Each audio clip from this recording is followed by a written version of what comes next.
လူဘဝရလာတဲ့အခါမှာလူတွေကစုဆောင်းကြတယ်စုဆောင်းခြင်းဟာနှမျိုးရှိတယ်အများကြီးလူတွေပါတယ်စုဆောင်းကြတယ်လေဆိုရင်ပစ္စည်းဥစ္စာတွေကိုစုဆောင်းကြ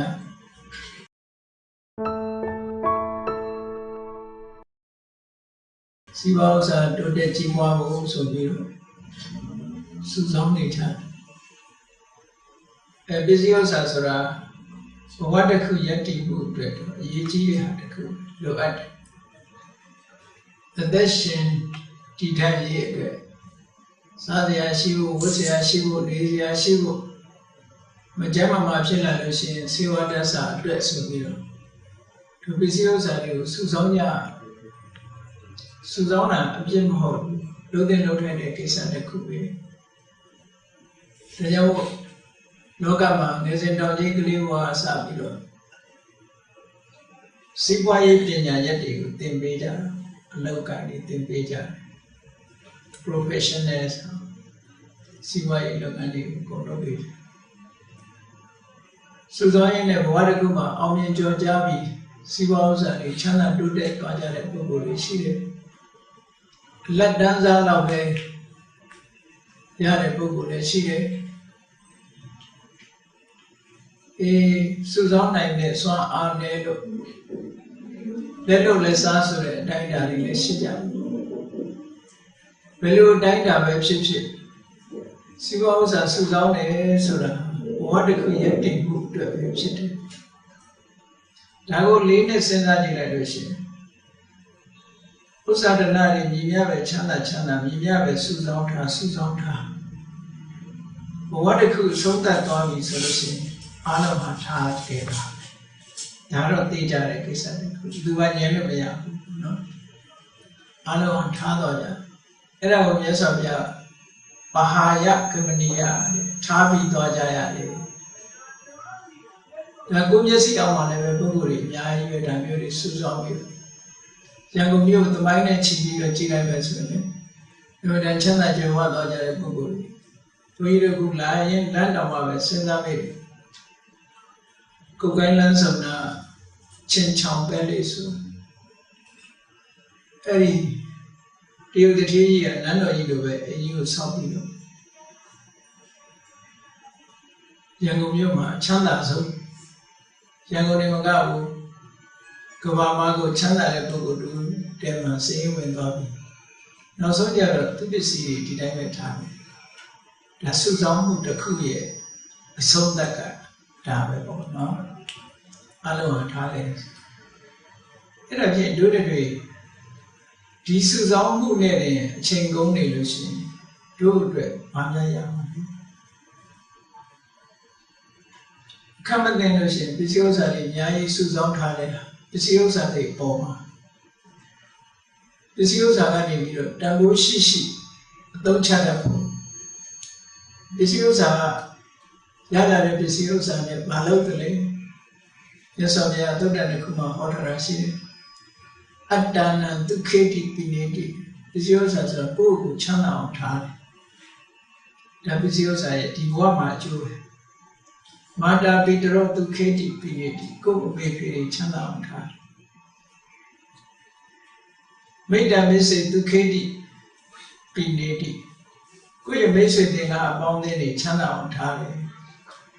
ဒါပစ္စည်းဥစ္စာရလာတယ်နောက်တစ်ခုကဘာလို့ဆိုရင်ကိုရထားလို့စုဆောင်းပြီးတဲ့ပစ္စည်းဥစ္စာတွေကနေပြီးတော့ကောင်းမှုကုသိုလ်တစ်ခုလုပ်တယ်ပေါ့ဒါနကုသိုလ်ဖြစ်ကုသိုလ်လုပ်တယ်အဲ့ဒီလုပ်ရတဲ့ဟာအားလုံးကမှန်တာပဲပစ္စည်းဥစ္စာရလာရင်ကိုချမ်းသာအောင်နေရမယ်မိဘဆွေမျိုးတွေထောက်ပံ့ရမယ်မိတ်ဆွေတငယ်ချင်းတွေထောက်ပံ့ရမယ်ဒါမှန်ကန်တဲ့နည်းလမ်းတွေတစ်ဖက်ကလည်းကုသိုလ်ကောင်းမှုလုပ်တယ်အဲ့ဒီလိုစုဆောင်းထားတဲ့ပစ္စည်းဥစ္စာတွေကဒီတိုင်းဆိုရင်တဘဝအတွက်ခြေနှက်ဆရာအလွန်ကောင်းတယ်ပြောပစ္စည်းဥစ္စာကိုအကြောင်းပြုပြီးတော့ရလာတဲ့ကုသိုလ်ဒါနကုသိုလ်ပဲဖြစ်တယ်ပေါ့ပေးလိုက်ကမ်းလိုက်တဲ့ဆိုတာ generosity ကိုချမ်းသာတယ်လို့သူများကိုချမ်းသာစေခြင်းနဲ့ဆိုမေတ္တာအရင်ခံတယ် ဒါလည်းမှန်ကန်တဲ့နည်းနဲ့ပေးကမ်းမှုဆိုလိုတာမမှန်ကန်တဲ့ရည်ရွယ်ချက်နဲ့ပေးတာတွေလည်းရှိတယ်နော်အဲ့တော့မှန်ကန်တဲ့နည်းလမ်းနဲ့ပေးမယ်ဆိုလို့ရှိရင်နော်ငါချမ်းသာတယ်လို့သူတို့လည်းချမ်းသာကြပါစေဆိုတော့ကိုကြီးတဲ့အနေနဲ့ပေးတာမျိုးကြီးကြတယ်တန်ဖိုးရှိတဲ့ပေးနည်းပေါ့အဲ့တော့ပစ္စည်းဥစ္စာနဲ့ပတ်သက်လာလို့ဒီလိုစုပြီးဆောင်းပြီးလာတဲ့အခါဘဝတစ်ခုမှာဒီပစ္စည်းဥစ္စာကိုအသုံးပြုပြီးတော့ဘဝမှာထင်ထင်ရှားရှားချမ်းသာသာပြည့်ပြည့်စုံစုံနဲ့နေသွားပြီးဘဝတစ်ခုအဆုံးသတ်သွားတဲ့အခါမိမိတို့ရှားဝေစုဆောင်းထားတဲ့ပစ္စည်းဥစ္စာတွေဟာအလုံးထားပြီးတော့သွားခဲ့ကြတယ်။ငါတွေပါသွားတော့ဆိုပစ္စည်းဥစ္စာကိုအကြောင်းပြုပြီးရတဲ့ကုသိုလ်လေးပဲပါ။ဒါကတန်တရားခရီးလျှောက်တဲ့အခါဒီလောက်ပဲရနိုင်တယ်အများကြီး။သို့သော်ဒီကနေ့ဟာမြန်မာလူမျိုးတွေလည်းဖြစ်တယ်။ဘုရားသာသနာတော်ကြီးနဲ့ထုံးနဲ့တောက်ပါနေတယ်။ဘုရားဟောတဲ့တရားတွေလည်းထင်ရှားရှိနေတယ်။စုဆောင်မှုနှစ်ခုစီဝါဥစ္စာစုဆောင်မှုနဲ့ကုသိုလ်ကောင်းမှုစုဆောင်မှုနှစ်ခုလည်းနာနာကုသိုလ်လေးပြုပြီးတော့ဘဝတစ်ခုဆုံးသက်သွားပြီဆိုလို့ရှိရင်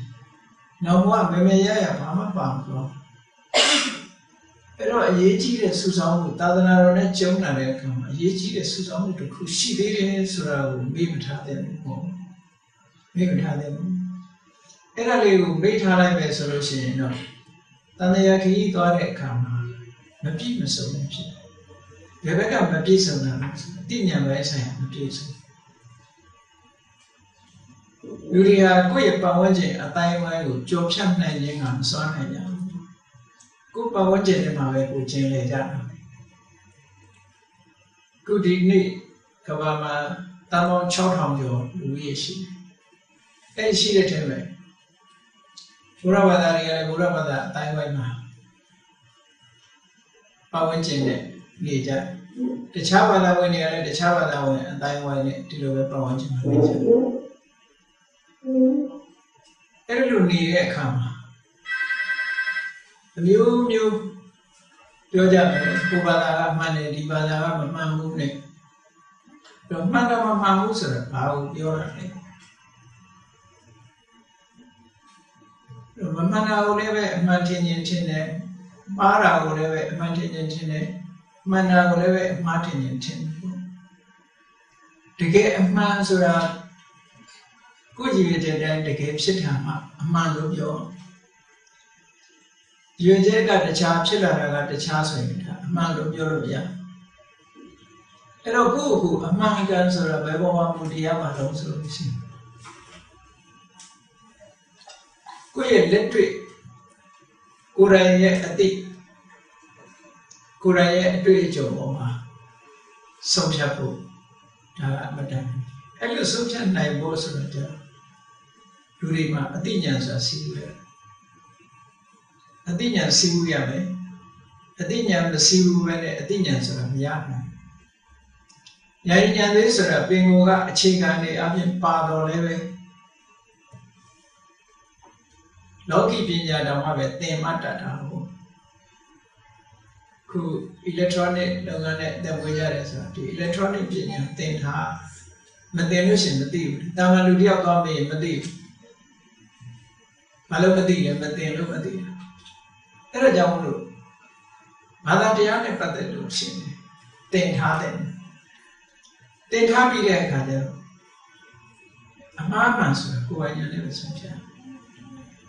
သင်ထားတဲ့သင်ကြားချက်ပေါ်မှာမူတည်ပြီးအမှားမှန်ဆိုတယ်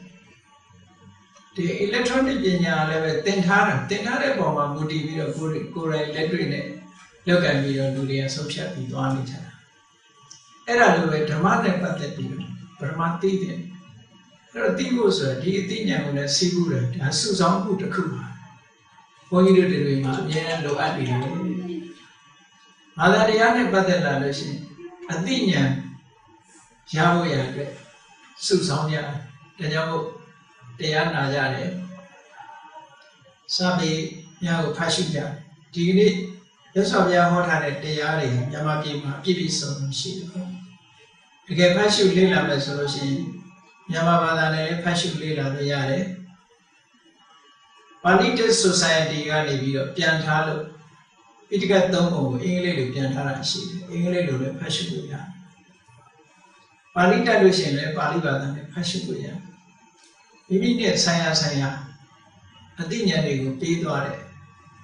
ပညာဘုဒ္ဓတာတွေဒီထဲမှာအများကြီးရှိသိပ္ပံနဲ့ပတ်သက်တဲ့ပညာရပ်တွေကိုလည်းသိပ္ပံဆိုင်ရာစာအုပ်တွေမှာရေးသားဖော်ပြထားကြသလိုပဲအခုဒီ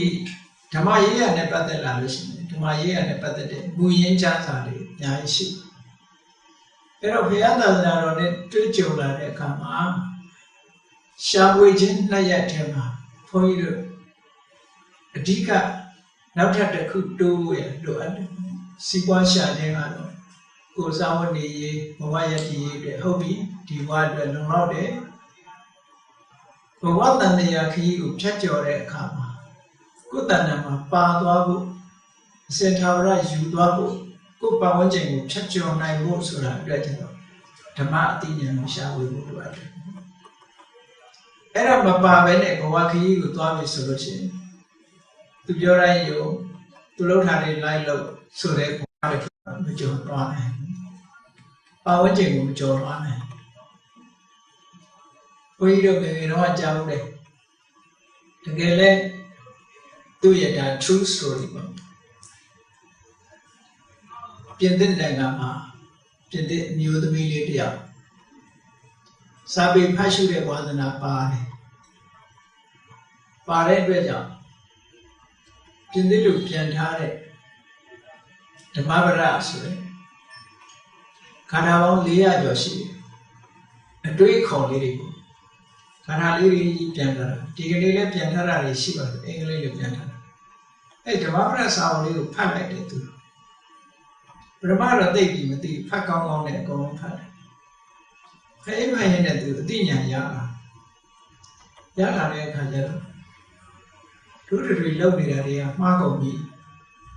အခုဒီထဲမှာဆိုထားတဲ့စာတွေကဘဝနဲ့အမတန်မှဆက်ဟပ်လို့ရတယ်ပေါ့ကိုယ်ဘဝနဲ့ဆက်ဆက်ကြည့်လို့အမတန်ရတဲ့ဟာလက်တွေ့လက်ကြတယ်ဆိုပြီးအဲ့ဒီကလေးမလေးကသူ့မိဘတွေကိုပြောတယ်လေအမေတို့အဖေတို့လောက်လာတဲ့ဟာတွေအကုန်လုံးလွှဲနေပြီတကယ်ကတော့ခုဓမ္မဝရထဲမှာရေးထားတဲ့စာပေတွေကတကယ်မှန်တယ်ပေါ့ဘဝနဲ့လည်းအမတန်မှလက်တွေ့ကြတယ်ဒါပဲတရားလဲဆိုပြီးတော့လိုက်လာရှာဖွေတဲ့အခါကျတော့တစ်ချိန်တော့အိန္ဒိယနိုင်ငံမှာပွင့်လာတဲ့ဗုဒ္ဓဟောတဲ့တရားဒီတရားတွေကအခုချိန်ဘယ်နိုင်ငံမှာထွန်းကားနေတယ်ဆိုဗမာပြည်မှာထွန်းကားနေတယ်အဲ့ဒီမျိုးသမီးလေးကဗမာပြည်ရောက်လာပြီးတော့ဗမာပြည်မှာတရားဓမ္မတွေအားထုတ်ပြီးကွန်ဗတ်လုပ်သွားမူရင်းဘာသာကနေပြီးတော့ဘုရားဘာသာပဲခုပြောင်းပြီးတော့တရားဓမ္မအသိဉာဏ်ပြရတယ်အဲ့ဒါလို့ပတ်ဝန်းကျင်တစ်ခုကိုဖြတ်ကူးနိုင်ဖို့ဆိုတာတာမန်အသိဉာဏ်နဲ့ဖြတ်ကူးလို့မရဘူးဖြတ်မကျော်နိုင်ဘူးဒီဘောင်ကြီးကိုသူကမဖြတ်နိုင်သူကသူ့မိသားစုယုံကြည်တဲ့အမတန်ကြီးမားတဲ့ဒတိုင်းကြီးကိုဖြတ်ပြီးတော့အယူဆတဲ့တစ်ခုကိုလက်ခံနိုင်တယ်ဆိုတာအမတန်မှအသိဉာဏ်ရှိတယ်ဒါကြောင့်ဘုန်းကြီးတို့တွေလည်းခုချိန်မှာသာသနာတော်ကြီးနဲ့ကြုံတွေ့နေတဲ့အချိန်ဓမ္မဆိုတာဘာလဲတို့လည်းတွေ့ကျင့်တော်ရမယ်တို့ဘဝနဲ့ဆက်ဟပ်ပြီးတို့လို့တဲ့နာဘာလဲဆိုတာအမှုမဲ့အမှန်ပဲမနေတယ်ဒီဘက်ကစုဆောင်းတယ်စီးပွားရေးစုဆောင်းတယ်လို့ဓမ္မအသိဉာဏ်တွေကိုလည်းစုဆောင်းဖို့လိုတယ်ဓမ္မအသိဉာဏ်တွေကိုမစုဆောင်းဘူးဆိုလို့ရှိရင်ဘဝခရီးကိုရှောင်လန်းတဲ့အခါမှာလူဟာထောင်ကြဖျားကြကံကြိုးပေးတယ်လို့ပဲဘဝခရီးကကျင်လေကြမှာမှားတဲ့ခါတော့မှားတော့မယ်မှန်တဲ့ခါမှန်မယ်သို့တော့အမှားနဲ့အမှန်ဆိုတာအမှားကပုံများဖို့ရှိတယ်ပတ်ဝန်းကျင်ဆိုတာမှန်တဲ့ပတ်ဝန်းကျင်တစ်ခုရောက်လာဖို့ဆိုအလွန်ခဲအခုအချိန်မှာကိုယ့်ရဲ့ရင်ထဲနှလုံးထဲမှာအခိုင်အမာအသိဉာဏ်တစ်ခုတည်ဆောက်လိုက်ပြီဆိုရင်ဒီအသိဟာပျောက်သွားတာမဟုတ်ဘူးဓမ္မအသိတစ်ခုကခုခေတ်စကားနဲ့ပြောရဆိုရင် online ဖြစ်သွားစပြီးသိတဲ့အချိန်ကစပြီး online ဖြစ်သွား online ဖြစ်သွားတယ်ဆိုတာအချိန်ကြီးသူကဒီအသိဉာဏ်ဟာအကြောင်းတိုက်ဆိုင်လာရင်ပေါ်လာတာဘုန်းကြီးတို့လူတွေဟာ တချို့ကစဉ်းစားတယ်တချို့ကမစဉ်းစားဘူးစဉ်းစားတယ်ဆိုတာအတိတ်ဘဝကစဉ်းစားခဲ့တဲ့အကျင့်တွေရှိလို့စဉ်းစားမစဉ်းစားဘူးဆိုတဲ့လူတွေကတာမန်ကဒီလိုနေလာကြတဲ့ပုဂ္ဂိုလ်တွေအဲ့တော့ဒီဘဝမှာစဉ်းစားတဲ့အလေးထားတွေမလုပ်ဘူးဆိုလို့ရှိရင်နောက်ဘဝမှာလည်းစဉ်းစားတဲ့အလေးထားရှိမှာမဟုတ်ဘူးဒါကြောင့်မို့လို့စုဆောင်မှုဆိုတဲ့မယ်စီးပွားရေးတစ်ခုလည်းစုဆောင်နိုင်မှာမဟုတ်ပဲနဲ့ဘဝအသိဉာဏ်တစ်ခုကိုလည်းပဲစုဆောင်ဖို့လိုအပ်ပါလေဆိုတာဒီလိုပြောချင်တယ်ဘဝအသိဉာဏ်တစ်ခုကိုစုဆောင်မယ်ဆိုလို့ရှိရင်အဲ့ဒီဘဝအသိဉာဏ်စုဆောင်တာခုနပြောရတဲ့စီးပွားဥစ္စာတွေဆိုတာတဘဝပြီးသွားလို့ရှိရင်နောက်ဘဝအထိမပါကြဘူးအခုဘဝအသိတစ်ခုစုဆောင်ထားတယ်ဆိုလို့ရှိရင်ဒီဘဝအသိဟာဒီဘဝတွေမကောင်းဘူးဘဝတိုင်းမှာလိုက်ပြီးပါသွားမှာဘုန်းကြီးတို့တွေကကြည့်ရင်တဘဝတစ်ခါဆိုတော့ဟိုဘဝနဲ့ဒီဘဝဆက်ဆက်မှုကြီးကိုသိပြီးမမြင်ကြဘူးတကယ်ကြည့်လိုက်မယ်ဆိုလို့ရှိရင်လူမှာဘဝခရီးတစ်ခုလိုင်းကြီးတစ်ခုပေါ်မှာရောက်နေတဲ့သဘောပဲအဲ့ဒီရောက်နေတဲ့ line ထဲမှာတခါတည်းအဖြူလိုက်တခါတည်းအမဲလိုက်ဖြူလိုက်မဲလိုက်ဖြူလိုက်မဲလိုက်ဘဝခရီးမှာကောင်းတာနဲ့ကြုံလိုက်ဆိုးတာနဲ့ကြုံလိုက်အဲ့လိုသွားနေတန်တရားနဲ့ရှီချမှုနဲ့တွေ့ကြည့်မယ်ဆိုရင်အကောင်းနဲ့အဆိုးဘက်ကပိုများကြအဆိုးဘက်ရောက်နေတာပိုများအကောင်းဘက်ဆိုတာဒီလျှက်စီးလက်တဲ့အတိုင်းအတာလေးတစ်ခုလောက်ပဲအကောင်းတဲ့ဘက်ကိုရောက်လာကြတယ်အဲ့လိုရောက်လာတဲ့အချိန်လေးမှာလက်မလွတ်စီပဲအသိဉာဏ်တစ်ခုကိုထူထောင်လိုက်နိုင်တဲ့ပုဂ္ဂိုလ်တယောက်ပါအလင်းလိုက်ဘက်ကိုရောက်သွားပြီထာဝရလင်းနဲ့အလင်းကိုရောက်သွားမှာအဲ့ဒါလိုမဟုတ်လို့ရှိရင်အမှောင်ထဲရောက်လိုက်အလင်းထဲရောက်လိုက်အမှောင်ထဲရောက်တာတွေကအချိန်များတယ်လင်းတဲ့အပိုင်းတွေကအမတန်နည်းတယ်လင်းတဲ့အပိုင်းတွေရောက်တဲ့အချိန်မှာတာမန်လို့စဉ်အလုပ်ကလေးတွေနဲ့ပဲအချိန်ကုန်သွားပဲဒီအလင်းကိုတန်ဖိုးရှိတာကိုအသုံးချလိုက်ဘူးဆိုရင်အမှောင်တော်ထဲပြန်ရောက်သွားအမှောင်ထဲကြလို့ရှိရင်အများဖြစ်တယ်လို့ပဲစံတော်ဝါနဲ့ဘဝခရီးကိုဒီလိုရှောက်ကြအောင်အခုဒီနေ့တော့တန်တရားနဲ့ကြုံတွေ့နေကြတဲ့အတွက်ကြောင့်ဘဝမှာအလင်းပိုင်းကိုရောက်လာတယ်လို့ဒီလိုပြောအဲ့ဒီလိုအလင်းပိုင်းရောက်လာပြီဆိုတာလည်းတကယ်နဲ့ဘုန်းကြီးတို့တွေကကိုယ်ဘဝနဲ့ဆက်ဟပ်ပြီးတော့အသိဉာဏ်တစ်ခုကိုရရှိအောင်လုပ်ဖို့အမှန်တမ်းအရေးကြီးအဲ့ဒီအသိဉာဏ်တွေဆိုတာဘာတွေလဲဘဝအရေးဟာထာဝရတွေးထားမယ်အချက်တွေအများကြီးရှိပါတယ်မစင်စားပဲမနေရတော့ဘူးမစင်စားမိလို့ရှိရင်ဘုန်းကြီးတို့တွေဟာတာမန်ပဲဒီလိုပဲဘဝတစ်ခုဆုံးသတ်တယ်နံပါတ်1စဉ်းစားမှာပါလို့ဆိုဘာလုပ်တဲ့လဲဘာမလုပ်တဲ့လဲဒါကိုအရင်စဉ်းစားတယ်မလုပ်တဲ့နာနဲ့လုပ်တဲ့နာအဲ့တော့မလုပ်တဲ့နာဘာလဲလို့ဆိုရသော်ဘုရားကဝါရိတသီလလို့ခေါ်တာရှိတယ်မလုပ်တဲ့ဘူးဆိုတဲ့ကိစ္စပါလို့ဆိုရင်သူများအသက်တပ်ဖြတ်ခြင်းသူများဥစ္စာမတရားယူခြင်းသူတော်ဘာသာမယာပြစ်မှားခြင်းလိမ့်လေလက်စားပြောကြပြီးတစ်ဖက်သားအကျိုးပြတ်အောင်လုပ်ခြင်းဝိသေဝါသုံးဆွဲခြင်းဆိုတာမလုပ်တဲ့ဘူးလေ။ဘာဖြစ်လို့မလုပ်တဲ့နာတော့ဆိုကိုယ့်အတွက်အကျိုးပြတ်လို့မလုပ်တဲ့နာလို့ဆိုဒီလိုဆိုမေးကောင်းမေးလိမ့်မယ်။ဒီသူများတဲ့တပ်ပြီးကြီးပွားနေတာကြတော့ကိုယ့်အတွက်အကျိုးပြတ်သလားလို့ပြောအများကြီးပြည့်စရာရှိဒီဘဝအတွက်မှာသူများတဲ့တပ်ပြီးတော့ကြီးပွားတာတခဏလေးပဲတန်တရားမှာဘယ်လိုအကျိုးပြတ်တယ်ဆိုရင်ဖြစ်လျက်ဘဝမှာအသက်တူပဲယောဂများမယ်ကြည့်ပြီးတချို့ဆိုဝေးလာကြတဲ့ယောဂနဲ့ဝေးလာကြတဲ့မျက်စိကိုလည်းအင်္ဂါမပြည့်မစုံဒီလိုဟာမျိုးတွေအများကြီးဖြစ်လာတယ်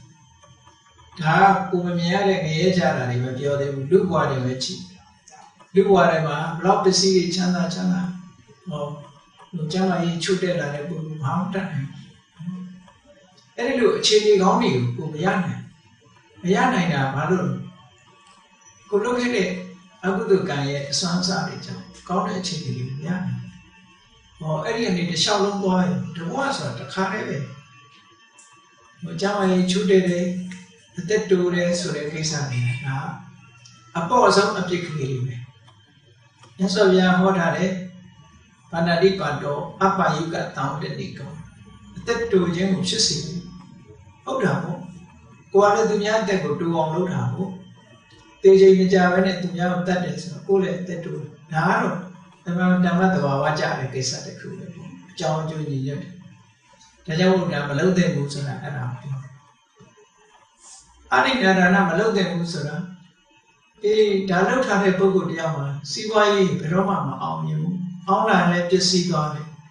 မိလောင်တယ်ရေမျောတယ်အသိခံရတယ်စသဖြင့်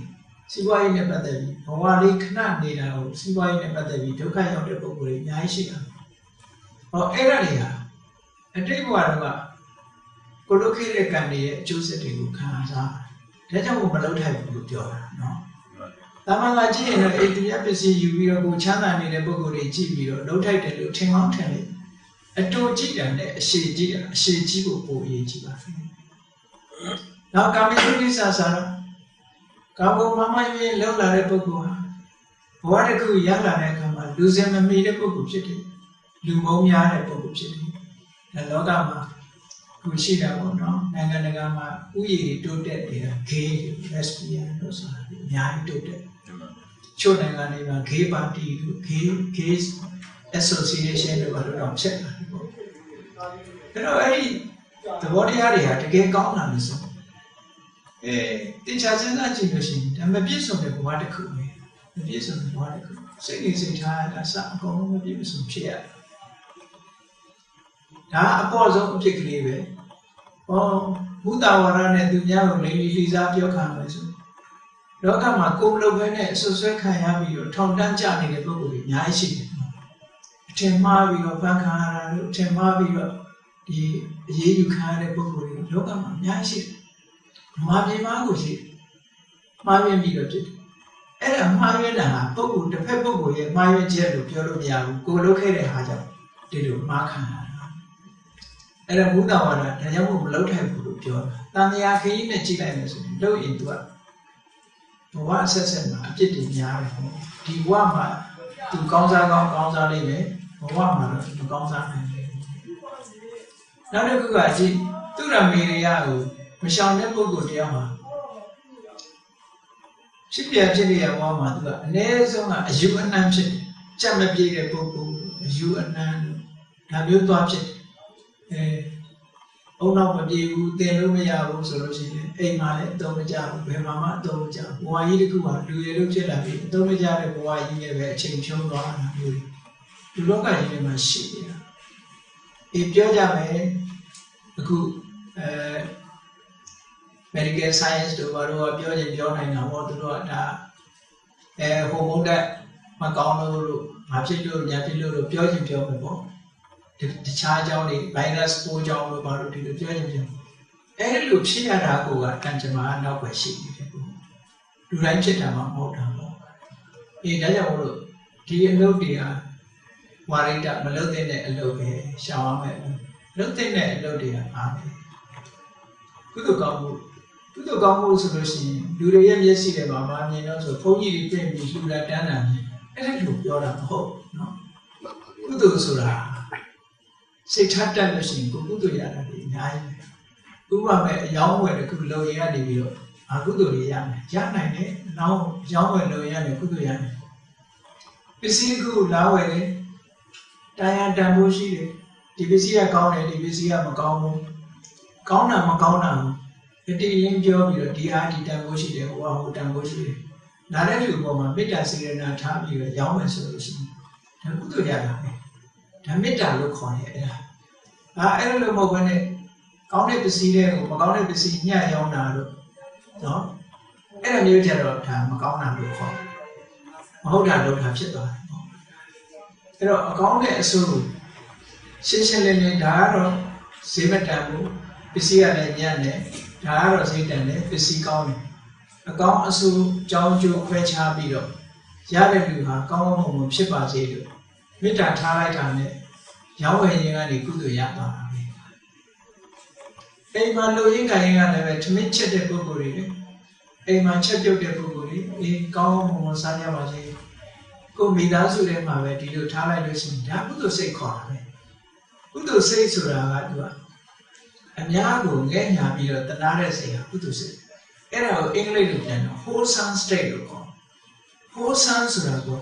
ကောင်းကျိုးချမ်းသာတွေကိုဖြစ်ပွားစေတတ်တယ်လို့ပြောတာအဲ့ဒီကုသိုလ်လို့ဆိုလိုက်တာနဲ့တခြားတွေကိုမမြင်နဲ့ကိုယ်စိတ်ထဲမှာကောင်းတဲ့သဘောထားတွေဖြစ်တာလားမကောင်းတဲ့သဘောထားတွေဖြစ်တာလားဒါအဖို့အဓိကကြwholesome ဆိုတာဒီကိုယ်တဏ္ဍာမှာအများပေါ်မှာထားတဲ့မြင့်မြတ်ဖြူစင်တဲ့စိတ်တွေမှန်တယ်များဒါကုသိုလ်လို့မြတ်စွာဘုရားဟောတာကိုယ်စိတ်ထဲမှာစဉ်းစားကြည့်ပေါ့တခါတည်းညစ်ပတ်တဲ့စိတ်ပေါ်ရင်ပေါ်လာလိမ့်မယ်ကောင်းစားစေခြင်းနဲ့စိတ်ပေါ်တဲ့အခါပေါ်တယ်သူများကိုမနာလိုတဲ့စိတ်ပေါ်ခြင်းပေါ်ဒီသူများကိုမနာလိုတဲ့စိတ်ဆိုတာကျတော့မကောင်းတဲ့စိတ်ခေါ်တယ်ဘာလို့လဲဆိုရင်ကိုယ့်ကိုမနာလိုတဲ့လူတွေ့ရင်ကိုယ်လည်းမခံနိုင်ဘူးလေအဲ့တော့ကောင်းတဲ့စိတ်မကောင်းတဲ့စိတ်ဆိုတာကိုယ်တဏ္ဍာမှာရှိနေတဲ့အတွက်ကြောင့်ကောင်းတဲ့စိတ်မှန်တရားကိုကုသိုလ်လို့ခေါ်တာပဲကုသိုလ်ဆိုတာဘာလို့အဆိုးတရားတွေကိုဖယ်ရှားပြစ်နိုင်တဲ့သဘာဝဆောင်းအားတစ်ခုပဲအဆိုးတရားတွေကိုဖယ်ရှားပြစ်နိုင်ဖို့ဆိုတာလည်းပဲကိုယ်စိတ်ထဲမှာအကောင်းနဲ့အဆိုးဖြူနဲ့အမဲနှစ်ခုတွဲနေတဲ့ထဲမှာ